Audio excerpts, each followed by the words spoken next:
What's going on, everyone? My name is Nicholas Merton here at DataDash, and today is September 5th of 2019. Well, folks, I hope you all are having a fantastic day wherever you are. And in today's video, we've got a wide range of topics to discuss. We're going to start off, though, by talking about a few different conferences that I'm going to be attending so you guys can know where I'm going to be at, and hopefully you guys can make it out.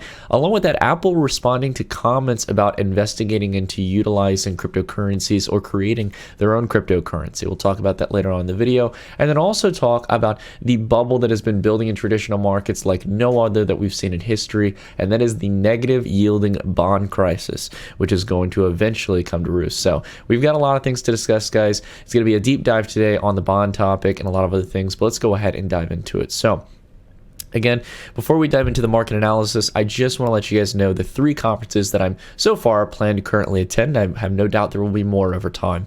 This is kind of a conference season for me during the fall and stuff. I just happen to have a lot of conferences booked, whereas this summer I really didn't do too many. So the first one here is actually going to be the later of the 3.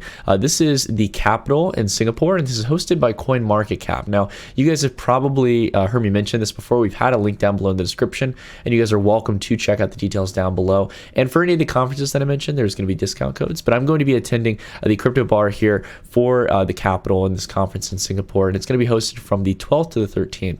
So I'm really excited. I'm not only going to be attending, but I'll also, again, be participating and contributing to the conference myself. And there's going to be a lot of great speakers there. I mean, they've got like a lot of A-list people. They've got some other YouTubers like Ivan coming, as well as a lot of big people in the space from developers like Samson Mao. And again, a lot of influential people in the space. You guys can go ahead if you like. Go to the website down below. Check out the link to see the different speakers. But I hope to see you guys there. Singapore is a beautiful city.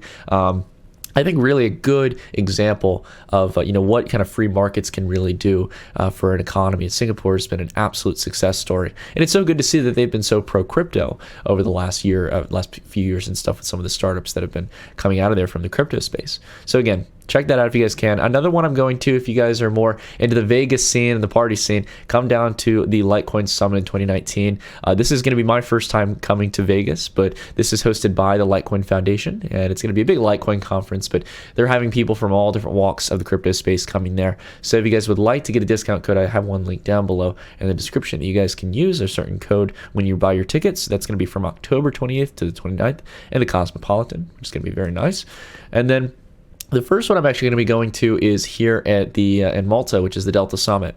So this is going to be from October 2nd to the 4th, and you can bet they've got a ton of people here at this conference. A lot of people from not just the blockchain focus, but obviously the other sectors that Malta has been really kind of trying to prop up, AI, things of that sort. So again, if you guys can, feel free to attend. I would love to see you guys there. All right, well, I appreciate you guys letting me tell you guys about where I'm going. I always just want to mention it to you guys, like, just that I'm going to these conferences, because there's nothing more that I love at these conferences than actually attending it after I've spoken or done, something at the conference, and actually just getting to talk to you guys. I think that's one of my favorite things to do, and just getting to see how global this movement is. I think it's very fascinating, and the beauty of the internet, I guess. I don't know. I don't want to get emotional, but as we can see here, Bitcoin is one of the few players that was up over the last few hours, and very, very little gains here in the sense of what Bitcoin's been able to do. But in the sense of the overall market, it's still shining. Outside of energy here and a few plays that have recovered possibly some of their losses from yesterday. Some of these were some of the most oversold yesterday. We can see here that Bitcoin's still leading the chart, guys. It is absolutely at the top here, and we've got a ton of altcoins that are down 1, 2, 3, or 4%. Sometimes, even further down here. And this is a pure example. I actually would like to spend some time talking about this. So you guys might wonder as well, this is a very spontaneous thing, but I want to talk about this. A lot of people always ask me, Nick, why do you care about, spotting out like fake volume? How do you know how to spot it? And why is it important to be able to spot wash trading? I've talked about this a long time ago in my market manipulation video. If you guys haven't seen that, you should look up that video. It's how markets are manipulated. It's on my YouTube channel. Should be easy to find. But I always talk about the importance of spotting fake volume and knowing that something is traded across liquid exchanges. Okay. The reason this is important is because at face value, you look at this cryptocurrency right here. This is EGRT. I have no idea what this is.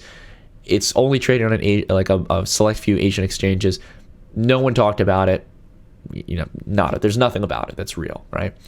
But if you were to look at this volume right here and the market cap acceleration that it had back here, a lot of people might be eager to buy into that because, God, I mean, look at the momentum there. That would look like a solid investment, right? Well, truth be told, is that this was likely yet one of many of dozens, if not hundreds, of altcoins that were predominantly traded on no-name exchanges, that their only objective is to get you to bring your money onto that exchange. I think sometimes we forget that cryptocurrencies are immutable transactions at their core. It's immutable transactions of value. When you send your crypto somewhere, especially to an exchange where you don't manage your keys, they manage your keys, you have already given them your money. All right. Now, an exchange like Coinbase or Kraken, I'd feel 100% safe, 100% safe with them holding my money, right? In the sense of their intentions. Maybe something could still go wrong in that case. And that's where I would have my concerns. But in the case of here, on all these random no-name exchanges, okay, you got OKX possibly, but OKX, I won't leave any comments, but you can probably guess how I'm presenting it. I probably don't think very highly of them. Look at a lot of these exchanges, guys. Do you know anyone outside of like a few of these, like KuCoin and Huobi and OKX, that people use? I don't see any with any substantial volume, right? So, and I would say more than anything, this gives me a bad feeling about OKX even more than I have. There was the reports that it was around 95 or 98% of their volume was wash trading. So, what does that tell us about this chart here? You don't see something like this organically come in a market, especially with no news or no hype around it. If it was actually an exciting project, you'd be seeing it on other exchanges in the United States and other areas. Well, why isn't it? It's because this is a wash trading pump and dump. And what they do, I think this is a very important lesson, what they basically do is because they control the pairs, in this case, the trading pairs, through these select exchanges, and there isn't any real liquidity gates where any serious volume is going on, they can create an artificial market where they're buying and selling the same asset over and over, and they're doing it at a higher price. They're buying and selling to themselves higher and higher and higher, and eventually they get up to this very high range where it looks like there's a lot of volume, and it looks like the price has gone parabolic, and then you get people who don't know what they're doing, FOMOing in and paying those prices on their exchange, depositing their funds. And then they dump on any fools who are willing to buy. Now, it's not millions of dollars like it states here. It's a fraction of that because, again, they're still wash trading. They're creating fake volume. They want to build the presence that there is a market there, when in reality, there's little to nothing there. It's a scheme to get you to deposit your money on these exchanges. So, again, you got to learn how to understand markets, guys. I know you guys probably, sorry, I said that in a very rude way. I'm just saying, keep on your toes in this space, guys. There's a lot of bad actors in cryptocurrencies. And the only reason I spend the time to talk about stuff like this is it's that much more important than trying to guess about what altcoin you want to buy or what's the next great investment or where's Bitcoin going in the next hour, because this can mean losing all of your money. Okay. So sorry for the ramble today, guys. I just happened to notice on the chart, I've been meaning to talk about this for a while, but I didn't want to talk about it when it was rallying and stuff. I wanted to talk about it when it's down and when we have a clear, full historical example of what this looks like. So you guys can take it away for your trading journey later down the road. Alrighty. So anyways, we've dived through taking a look. We dove into taking a look at the general market. I want to go ahead and take a look and some of the data we have here. Taking a look at market cap, we're really flat here over the last few days as Bitcoin has been holding in the mid $10,500 to $800 range. Recently went up to $10,800 yesterday, and I have retraced most of this gain. So we're just really pushing sideways at the moment. However, again, day by day, Bitcoin dominance picking up here, absolutely cleared through the 70% level. Again, I was thinking that there was a possible chance with how long we held below 70% that there was a possible room for a trend shift, but it doesn't seem like we're getting it right now. And it doesn't seem like we're going to really get it until we go to the level that we've talked about, which is when we revisit the previous highs as we did in the previous cycle, which in this case will be 20,000. And that is when we last saw the first of the two altcoin cycles that we saw in the previous overall bull market in 2017, in 2016, 2017, and the beginning part of 2018. All right, so let's go ahead, take a look here at the 7-day across the board. Seems like most cryptocurrencies are up here for the last 7 days, and the reason why is this is starting to remove some of the previous negative action. So again, altcoins have obviously started to turn up with Bitcoin a little bit. And then also, as well, we're deducting some of the red price action here. So let's go ahead take a look here. We can see again, we've had about 7 days here of positive price action for Bitcoin, exiting out of this correction here back into the mid-range here around the mid $10,000 range. And again, not much has changed in the sense of TA, guys. Again, I like seeing us above all of the moving averages, the 21, 50, 100, and 200 day, and we're making support on the 50 day. And as this starts to coil in here, it's going to be a really interesting question as to whether or not we get a breakout or a breakdown. I think we're going to get one very soon here, really in the next few days and really over this next week. So I think that's the interesting thing. I will tell you, the bulls have a lot of things in their favor. For example, we've got the cross on the MACD, which has been a very clear sign every single time since back here in May. And then along with that as well, we're above the moving averages, right? So these are good signs to see. Now, in the sense of a potential bearish play, right? Something to keep in mind of, something that we might want to consider. What are some things that the bears might have in favor? Well, again, we've been setting lower highs here, right? And we did break through the wedge here. And some people, for example, if you were to draw your line, really depends on how you'd actually draw your support line and what levels you consider. But some might say that this line is extended and is now causing resistance for price, right? I just haven't changed it here on my chart. But the reason why I did that is because usually, I keep it as a wedge and stuff. And then if it breaks through, well, as we did get here, we did have a breakdown of the wedge. So we might have a further correction to go. We might come down to the 200 day down here, maybe lining up perfectly at 8,000. It's generally where price held back here. Might be good to make previous, resistance for price, where price was kind of holding out here, new support, and make contact on the 200 day, right? And along with that as well, we had talked about the 21 week. Even though we didn't make direct contact, we got close to it, but it might be that we have to come back down over the next week or so and make contact with it, okay? And that I think would lead us right down here to 9,300, okay? So again, not doing anything crazy on TA, guys. I'm averaging in while I can in this period. Anything where we see price down 20, 30, 40%. In this kind of market, I'm averaging in.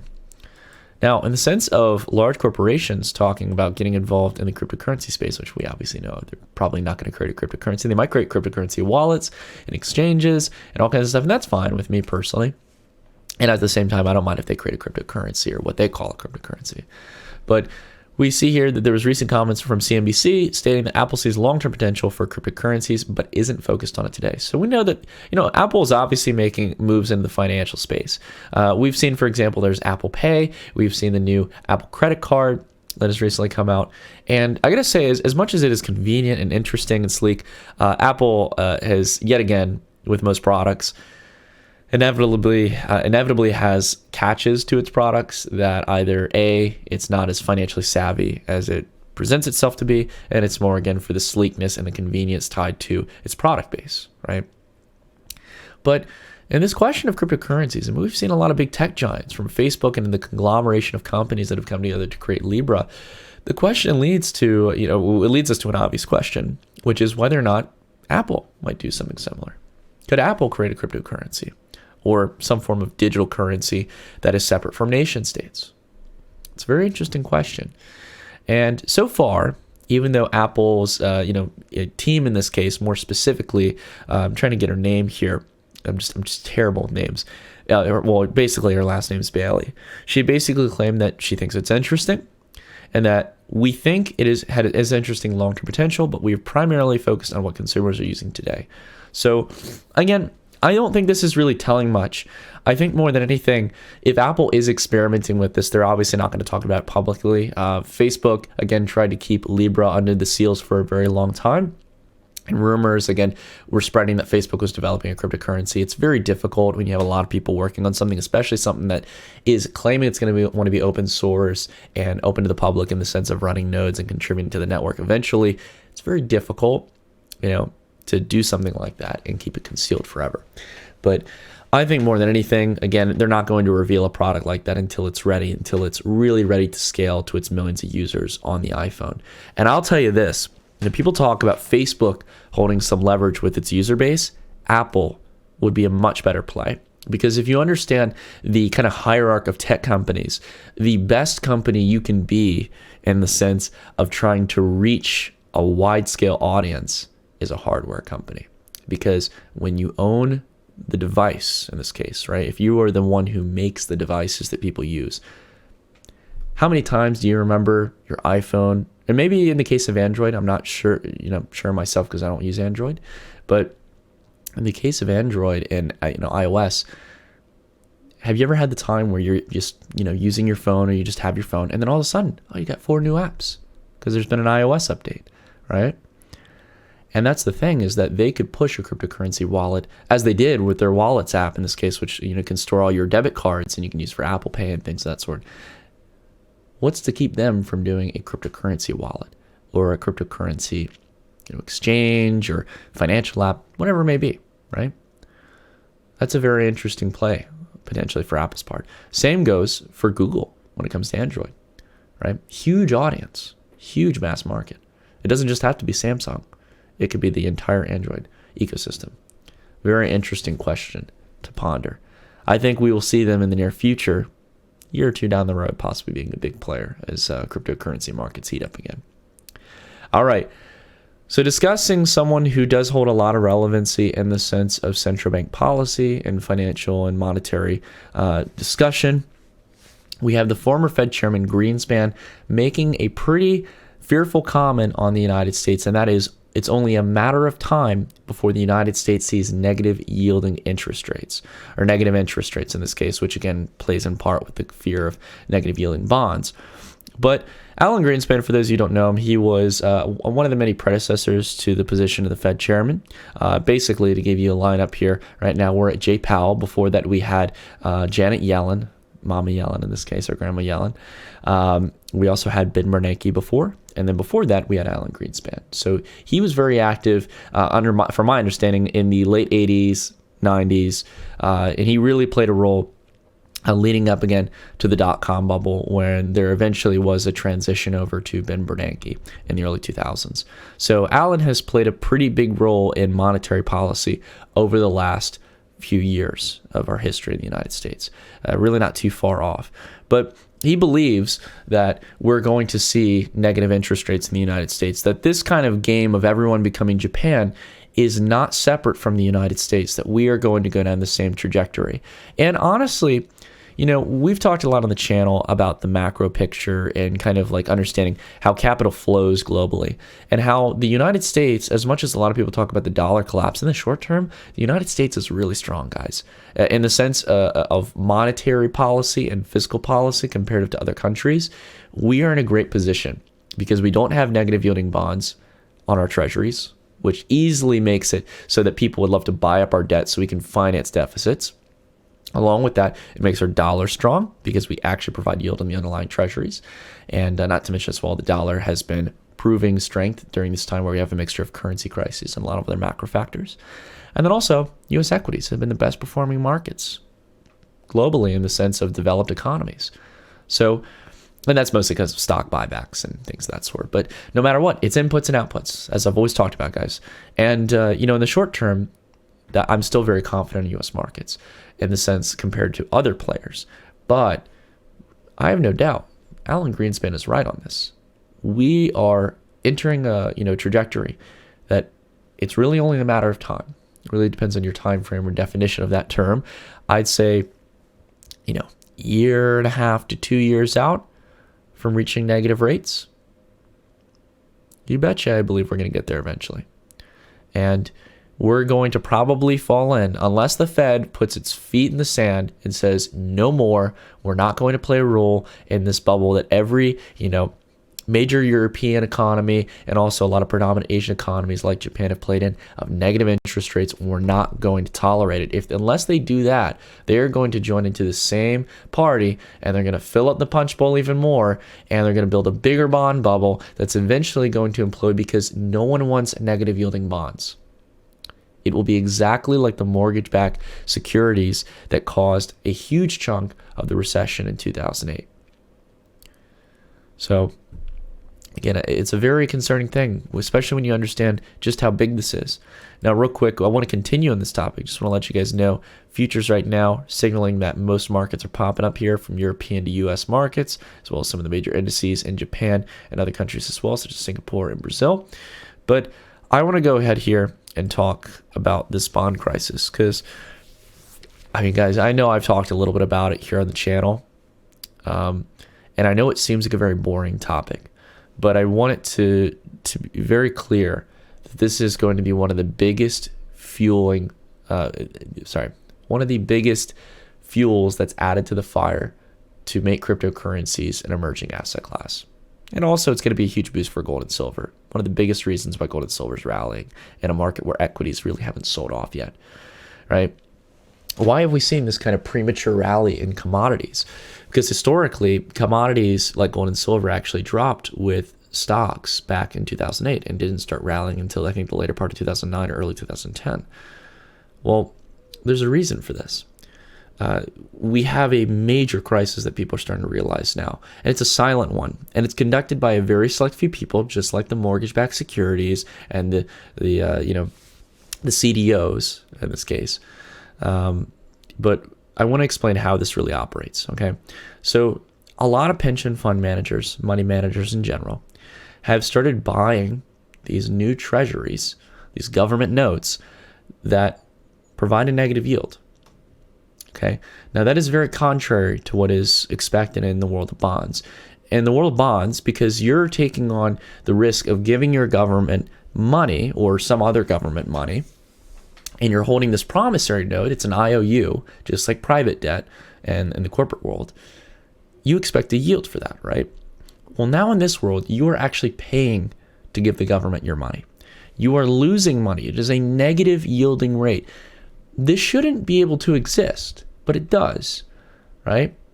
And why is that? Well, because there's a few speculators who can make money buying negative yielding bonds. There's some ways you can kind of, trade it around and stuff. There's also pension fund managers. But more than anything, it creates artificial wealth, because as the yield on bonds decreases, right, even going into negative territory, if it's decreasing, the bond price, the actual asset in this case, tends to go up.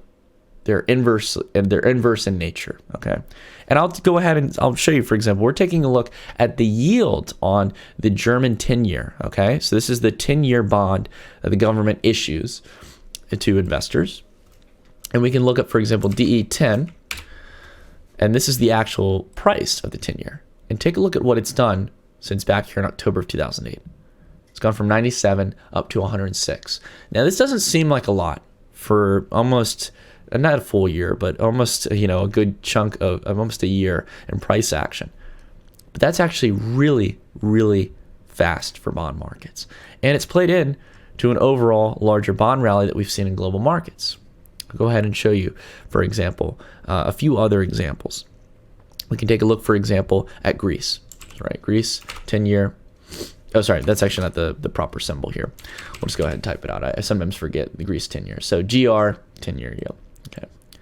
So we can see here that the yield is dropping like a rock. It's not negative yet. I'm assuming Greece will be negative very, very soon if it continues at this rate. And it would be sometime in 2020, right? So we've dropped, the yield in this case has gone from 4.4%. So you used to make 4.4% holding a bond from Greece here in this case, back here in December of 2018, not far away, right? This is when Bitcoin was down at 3,000 or 4,000, just for some perspective. Well, now it's more than cut in half. And if we take a look at the Greece 10-year, the actual bond price, it's soaring like a rocket. In that same time frame, here in December, we've gone from $95 for this bond up to $120. That's a huge leap for bonds, and that's already been in a market where bonds have been rallying. Now, bear in mind, Greece has been a high-risk country for a very long time. The bonds get more high risk, the price goes up, right? Now, I want to make it very clear here, guys. There is the artificial nature of this has only prolonged because a few money managers have allowed it to. And again, there are traders who are playing into what is almost a Ponzi scheme in nature. I don't mean to use Ponzi, and yes, I'm using it in a wrong way. It's not like, for example, Bernie Madoff, where people are well, it is kind of in a sense, because people are thinking they're rich on paper to a degree. And the thing is that they're continuously buying into these bonds because they know the yields are going negative, and they're only going to go more negative because the EU and other countries in the EU and other countries across the world are playing into this game where they need to try to stimulate their economy and compete against other central banks, and trying to stimulate the economy by literally paying people to borrow in this case, right? But what we're finding is that this is leading towards a very short-term rally in bonds, where month over month we're seeing these green, jump ups in the sense of the value of the underlying bonds, and the yields are continuing to drop even further. And eventually, it's going to get to a point where someone big enough who owns enough of these bonds, whether it's a pension manager, maybe it's a trader, whoever it is, or a group of people, finally realize that the gig is up, that the bond market has been a fun ride, but it's time to sell. And inevitably, we're going to see a massive plunder on any bonds that are negative yielding, right? So that's the thing to take into mind, is that this will keep growing at an exponential rate. And this is just to put it in some perspective, guys. Like, we entered into a bubble here in October of 2018. We really started off going from around, let's see if we can get the bottom here. I think it was around 6 trillion, all the way up here to 17 trillion now, as of August 28th. We've accelerated in, like, for some perspective, in the month of August, we went from around 14 trillion to 17 trillion. We've added $3 trillion of new debt issued across the world that is negative yielding in 1 month. Think about that. Very, very significant. And for you guys just to get some perspective on this and how big this is, we can see here a good global picture here. I'm thinking this is like a Tableau visualization. I used to be really into data science and data analytics. But we can see here we've got our different categories. We've got European markets, which now take up the majority of it. Japan, which is really the major player in Asia with negative yielding debt, it still is the biggest country with negative yielding debt. Japan is in a very, very serious mess in the sense of scale of its economy and how much negative yielding debt it has. But we're going to go ahead and play this so you guys can see how fast this has grown. So we got the dates here from December 2018, and take a look as this starts to balloon. So you can see it's happening everywhere across the world. And it's not just in governments. You also have it in international organizations. You also have corporate debt, for example, that's ballooning as well. So it's not just governments in this case. It is the global economy. It is a lot of different players coming in here. So again, very interesting visualization. As always, Bloomberg delivers well. And I think this is something we really need to take into account, guys. Because when trillions of dollars like this have been built up, and it's going to evaporate very quickly, some of the people who have actually got their money in bonds that may be yielding, that may be negative yielding, they're going to want to sell it and flow that capital elsewhere. Okay, this bubble can't last forever. So where are they going to go to? Are they going to go into risky assets that are tied to companies that are based in countries where we've had these negative yielding bonds, and where there's probably going to be problems in the credit and debt market, which these countries are dependent on, or these companies are dependent on? Probably not, especially not at the peak of a cycle. It's likely going to go into hedging assets like gold and silver, and hopefully cryptocurrencies. That's at least what I'm hoping on, guys. It's where I've got my hedging positions. I know sometimes, guys, it's a repeat of similar topics that we've talked about. And as some people have said, Nick, you're such a perma bull. Well, you know what? Yeah, I am. When there's $17 trillion of negative yielding debt in the world that actually makes no sense whatsoever, it shouldn't be able to exist. But it does, because we passed on the responsibility of managing money to a bunch of crooks on Wall Street who think that this is the new norm and that they're going to get away with it. And they're going to get their big commission because the bonds that they're putting in those fixed income investments for people are going up and up and up and up. They're going to make their short-term commission. They're going to make their profits. They're going to make their salary, and they're going to bounce. And they're not going to face any repercussions for building up a bubble like this that's going to dismantle the wealth of millions of Americans and billions of people across the world who have worked hard to put their money away. Yeah, I got a problem with that. And quite frankly, I think it's going to be one of the biggest, hugest stimulus packages for cryptocurrencies. I think it's going to be huge. And I think it's going to be huge for gold and silver as well. And a lot of other different types of commodities. Things, again, that don't provide a yield, but provide some form of hedge and real world value. All right, guys. It's enough ranting and raving for me. If you guys stuck around, I appreciate it. If you could drop a like on the video, always appreciate it as always. And again, if you guys can, come out to these conferences. Would love to see you. But until the next video, everyone, hope you're having a great day wherever you are. I'll see you all in the next one. Stay tuned.